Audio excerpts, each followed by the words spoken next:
ជំរាបសួរពុកម៉ែអ៊ំពូមីងរដូវវស្សាបានឈានចូលមកដល់ហើយទោះបីជាទឹកភ្លៀងជួយធ្វើឲ្យអាកាសធាតុត្រជាក់ប៉ុន្តែវាក៏ធ្វើឲ្យការបើកបរកាន់តែមានគ្រោះថ្នាក់ខ្លាំងជាងមុនផងដែរខាងក្រោមនេះជាគន្លឹះងាយៗមួយចំនួនដើម្បីជួយឲ្យពុកម៉ែអ៊ំពូមីងមានសុវត្ថិភាពទាំងមុនពេលនិងក្នុងពេលធ្វើដំណើរមុនពេលបើកបរសូមចំណាយពេលត្រឹមតែ 2-3 នាទីដើម្បីពិនិត្យមើលយានយន្តរបស់ពុកម៉ែអ៊ំពូមីងពិនិត្យមើលកង់ឡានឬកង់ម៉ូតូរបស់ពុកម៉ែអ៊ំពូមីងដើម្បីដឹងថាវានៅមានក្រឡាស្អិតល្អនិងមានសម្ពាធខ្យល់ត្រឹមត្រូវដែរឬទេសាកល្បងផ្លិតទឹកជូតកញ្ចក់ដើម្បីប្រាកដថាវាអាចជូតសម្អាតទឹកនៅលើកញ្ចក់មុខបានស្អាតល្អនិងកម្រិតទឹកបាញ់កញ្ចក់ឲ្យបានពេញលេញធានាថាភ្លើងហ្វាភ្លើងហ្វ្រាំងនិងភ្លើងស៊ីញ៉ូទាំងអស់ដំណើរការធម្មតាពិនិត្យមើលហ្វ្រាំង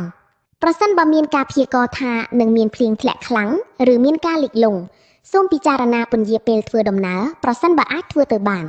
ក្នុងពេលបើកបរនៅពេលពុកម៉ែអ៊ំពូមីងស្ថិតនៅលើដងផ្លូវ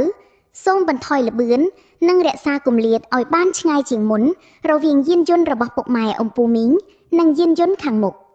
បើកភ្លើងហ្វាដើម្បីឲ្យអ្នកបើកបរដទៃទៀតអាចមើលឃើញពុកម៉ែអ៊ំពូមីងកាន់តែច្បាស់ជៀសវាងការជន់ហ្វ្រាំងបង្ខំការបង្កើនល្បឿនភ្លាមឬការបត់ផ្លូវកោងខ្លាំងព្រោះផ្លូវសើមធ្វើឲ្យកង់មិនសូវស្អិតជាប់ថ្នល់ឡើយកុំបើកបរឆ្លងកាត់ទឹកជំនន់ឬផ្លូវលិចទឹកប្រសិនបើពុកម៉ែអ៊ំពូមីងមិនអាចប៉ាន់ស្មានជម្រៅទឹកបានទឹកដែលកំពុងហូរសូម្បីតែក្នុងកម្រិតតិចតួចក៏អាចគួចយានយន្តទៅបាន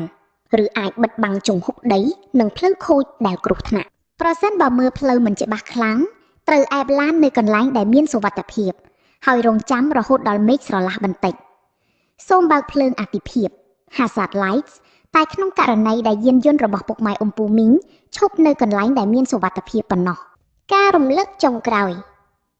ការទៅដល់គោលដៅគឺជារឿងសំខាន់ប៉ុន្តែការទៅដល់ទីនោះដោយសុវត្ថិភាពគឺជារឿងដែលរឹតតែសំខាន់ជាង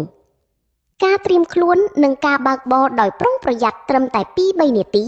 អាចបង្ការគ្រោះថ្នាក់និងការពារទាំងខ្លួនពុកម៉ែអ៊ំពូមីងក៏ដូចជាមនុស្សជាទីស្រឡាញ់របស់ពុកម៉ែអ៊ំពូមីងផងដែរ